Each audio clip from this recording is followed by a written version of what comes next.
بسم اللہ الرحمن الرحیم۔ السلام علیکم۔ ابرار رشید آپ کی خدمت میں حاضر۔ تین بڑی امپورٹنٹ خبریں ہیں آپ کے لیے، اور ایک تو یہ ہے کہ ایک طاقتور جرنیل فارغ، کون ہے یہ جرنیل صاحب، اور دوسرا یہ ہے کہ بڑے بڑے نام، بڑے بڑے وکلاء بے روزگار ہو چکے یا ہونے کو ہیں، یہ کیا معاملہ ہے؟ اور سابق چیف جسٹس عمر عطا بندیال کی فیملی بھی 9 مئی کے واقعات میں مبینہ طور پر ملوث نکلی، اس پر کیا پیش رفت ہو رہی ہے؟ میرا خیال ہے کہ شروع کرتے ہیں وکلاء کے حوالے سے۔ ہمارے جو چند وکلاء ہیں، آپ سب جانتے ہیں، کچھ انتہائی نامی گرامی نام جن کے وکلاء کے ہم جانتے ہیں، وہ ان میں چودھری اعتزاز احسن ہے، اس میں کوئی شک نہیں کہ وہ انتہائی پائے کے وکیل ہیں۔ حالیہ دنوں میں آپ نے دیکھا کہ جو وکلاء سپریم کورٹ میں پیش ہوتے رہے، ان میں بیرسٹر علی ظفر کا نام ہے، بڑا نام ہے۔ اس کے علاوہ اور بہت سے وکلاء ہیں، جیسے سردار لطیف کھوسا ہیں، خواجہ حارث ہیں، بیرسٹر امجد ہیں، مطلب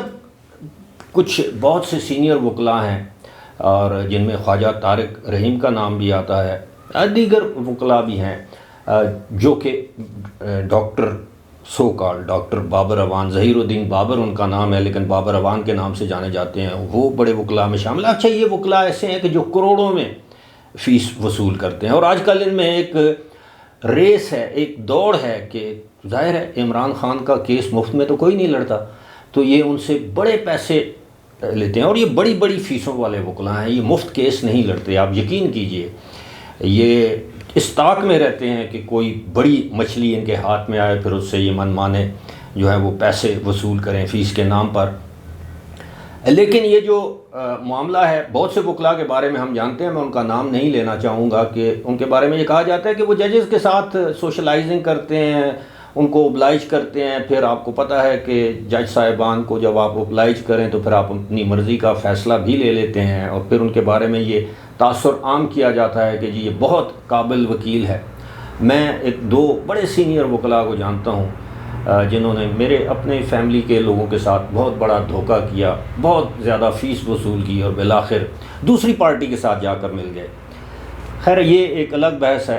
تو میں وکلاء کو بدنام کرنے کے لیے یہ ویڈیو نہیں کر رہا، لیکن یہ جو گزشتہ روز پہلی بار پاکستان کی عدالتی تاریخ میں یہ جو لائیو کوریج ہوئی ہے، اب آنے والے دنوں میں آپ دیکھیے گا کہ اس کی وکلاء مخالفت کرنا شروع کر دیں گے، کچھ صحافی، کچھ اینکرز بھی اس کی مخالفت کرنا شروع کر دیں گے کہ جی یہ کیا ہے کہ جج اپنی خود نمائی کر رہے ہیں وغیرہ وغیرہ۔ حالانکہ اس موقع پر بہت سے وکلاء جو ہیں، جن میں بہت سے کیا، ابھی پہلے دن تو ایک ہی وکیل صاحب ہیں جن کا نام خواجہ طارق رحیم ہے، جن کا بہت بڑا نام تھا، لیکن جب عدالت میں وہ لاجواب ہو گئے، غلط انگریزی بولنا شروع کر دی، ان کے پاس چیف جسٹس کے سوالات کا کوئی جواب نہیں تھا، جسٹس منصور علی شاہ کے سوالات کا کوئی جواب نہیں تھا، جسٹس اطہر من اللہ کے سوالات کا جواب نہیں تھا، جسٹس مندوخیل کے سوالات کا جواب نہیں تھا، یہاں تک کہ ان کے منہ میں جواب ڈالنے کی کوشش کی گئی جسٹس منیب اختر اور جسٹس اعجاز الاحسن کی جانب سے، لیکن وہ پھر بھی ان کی اصلیت قوم کے سامنے آ گئی۔ کاش یہ جو ہیرنگ ہے یا جو سماعت تھی یہ انگریزی کے بجائے اردو میں ہوتی۔ حالانکہ انگریزی نے بھی ان کو ایکسپوز کر دیا، یہ وکیل صاحب کو۔ اب ان کے بارے میں کہا جاتا ہے کہ جی وہ انہوں نے اس قدر مایوس کیا کہ ان کا جو وہ پاپولیرٹی کا گراف ہے آسمان پہ تھا، وہ زمین کے نیچے پاتال میں چلا گیا ہے۔ تو اس طرح کے بہت سے وکلاء ہیں، آنے والے دنوں میں آپ دیکھیے گا کہ وہ ایک ایک کر کے ایکسپوز ہوں گے، پھر ان کی وکالت وہ ایک لحاظ سے وہ بے روزگاری کا شکار ہو جائیں گے۔ وہ لوگ جو ان کے چیمبر میں جانے کے لیے ترستے ہیں، وہ ان کے چیمبر میں جانے سے گریز کریں گے، کیوں؟ اور یہی وجہ ہے کہ میں نے بتایا کہ وہ ان کی کوشش اور خواہش ہوگی کہ سپریم کورٹ میں لائیو جو ہے وہ کوریج نہ دی جائے۔ اسی طرح جو سپریم کورٹ جو بیٹ رپورٹرز ہیں، ان میں بھی ملے جلے تاثرات ہیں. کچھ سمجھتے ہیں کہ جی بہت اچھا اقدام ہے، کچھ سمجھتے ہیں جی کہ اب شاید وہ کس بات پر رپورٹنگ کریں گے، کس بات کا تجزیہ کریں گے جب لوگ وہ سارا منظر جو ہے وہ خود اپنی آنکھوں سے دیکھ رہے ہوں گے. اگر وہ اردو میں شروع ہو جاتی ہے یہ پروسیڈنگز، یعنی بیشتر حصہ اس کا اردو میں، ویسے بھی سپریم کورٹ کے فیصلے موجود ہیں کہ جی اردو میں فیصلے لکھے جائیں، اردو میں پروسیڈنگز کی جائیں، آئین بھی اردو میں موجود ہے، اردو میں ترجمے کے ساتھ. تو خیر ایک تو یہ معاملہ ہے کہ بڑے بڑے وکلاء جو ہیں وہ اب آپ کو بے روزگار ہوتے نظر آئیں گے. بے روزگار سے مراد یہ ہے کہ اب ان کے پاس اس طرح کے ہائی پروفائل کیسز لوگ نہیں لے کر جائیں گے. There are very competent lawyers in Pakistan, no doubt about, لیکن وہ بیچارے پیچھے رہ جاتے ہیں. یہ بڑے بڑے نام جو ہوتے ہیں، یہ وہ کہتے ہیں نا وہ برگد یا وہ جو بڑ کا درخت ہوتا ہے نا، اس کے سائے میں چھوٹے درخت جو ہیں وہ پنپ نہیں پاتے، وہ نشو و نما نہیں ان کی ہو پاتی. یہ تو وکلاء کا معاملہ تھا جناب. اب آتے ہیں چیف جسٹس، سابق چیف جسٹس عمر عطا بندیال کے بارے میں. یہ انکشاف ہوا ہے، بلکہ ان کی فیملی کے حوالے سے یہ انکشاف کیا گیا ہے کہ ان کی فیملی کے کچھ ممبران، کچھ رشتہ دار اور کچھ انتہائی قریبی فیملی ممبرز جو ہیں وہ 9 مئی کے واقعات میں ملوث ہیں لاہور میں. اور آپ کو پتہ ہے 9 مئی کے واقعات کو اب دہرانے کی کوئی خاص ضرورت نہیں ہے، آپ سب جانتے ہیں. لیکن یہ انکشاف کس نے کیا ہے؟ حال ہی میں سپریم کورٹ آف پاکستان کے ایک رپورٹر ہیں اور بڑے یعنی ویل انفارمڈ جرنلسٹ کے طور پر وہ جانے جاتے ہیں، حسن ایوب خان ان کا نام ہے. انہوں نے حال ہی میں یہ انکشاف کیا ہے اپنے ایک ٹیلی ویژن ٹاک شو میں کہ ان کے پاس یہ مستند کریڈیبل معلومات اپنے ذرائع کے حوالے سے ہیں کہ سابق چیف جسٹس عمر عطا بندیال کی فیملی کے خلاف باقاعدہ تحقیقات مکمل ہو چکی ہیں اور ان کی فیملی کے لوگ، ان میں مرد اور خواتین دونوں شامل ہیں، وہ 9 مئی کے واقعات میں بالواسطہ یا بلا واسطہ، یعنی براہ راست یا بالواسطہ وہ ملوث تھے. جیو فینسنگ کے ذریعے کالز ٹریس کرنے کے ذریعے کالز ٹریس کر کے اس بات کا تعین کیا جا چکا ہے. اور اب ظاہر ہے وہ چیف جسٹس نہیں رہے. اور آپ کو یاد ہوگا جسٹس جواد احمد خواجہ جنہوں نے یہ ملٹری ٹرائل جو آرمی ایکٹ اس کو چیلنج کیا تھا، وہ بھی سابق چیف جسٹس رہے ہیں 2-3 مہینے کے لیے، وہ جن کی پونی ہے، ان کی فیملی ممبران بھی اس میں ملوث ہیں. یہی وجہ ہے کہ وہ کیس لے کر گئے عدالت میں کہ جناب یہ روکا جائے کہ جی سویلین کا ملٹری کورٹس میں ٹرائل نہ ہو. اس کی بڑی وجہ بھی یہ ہے کہ مبینہ طور پر ان کی فیملی کے ممبرز بھی اس سارے 9 مئی کا جو ثانیہ تھا اس میں ملوث ہیں. تو آنے والے دنوں میں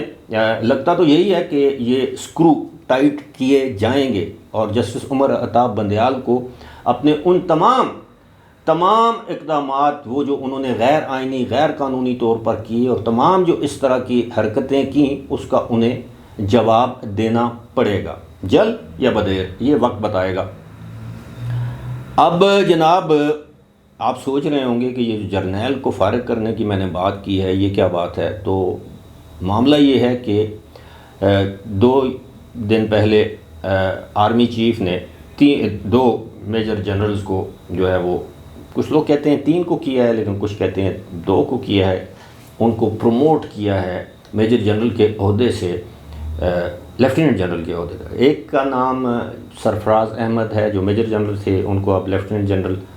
کے عہدے پر پروموٹ کیا گیا ہے. دوسرے کا نام احسن نام ہے شاید، ان کو بھی پروموٹ کیا گیا ہے لیفٹیننٹ جنرل کے عہدے پر. لیکن اصل خبر کیا ہے؟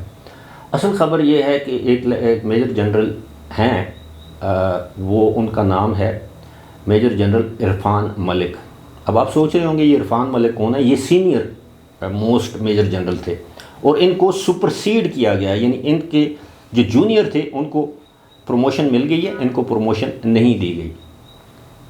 اب یہ میجر جنرل عرفان ملک وہ ہیں، اگر آپ کو یاد ہو تو ایک مرتبہ مریم نواز نے بھی اور میاں نواز شریف نے بھی یہ الزام لگایا تھا کہ میجر جنرل عرفان ملک نے مریم نواز شریف کو دھمکی دی ہے کہ تم اپنی حدود میں رہو ورنہ تمہیں سمیش کر دیا جائے گا، یعنی کچل دیا جائے گا. اس پر میاں نواز شریف نے بہت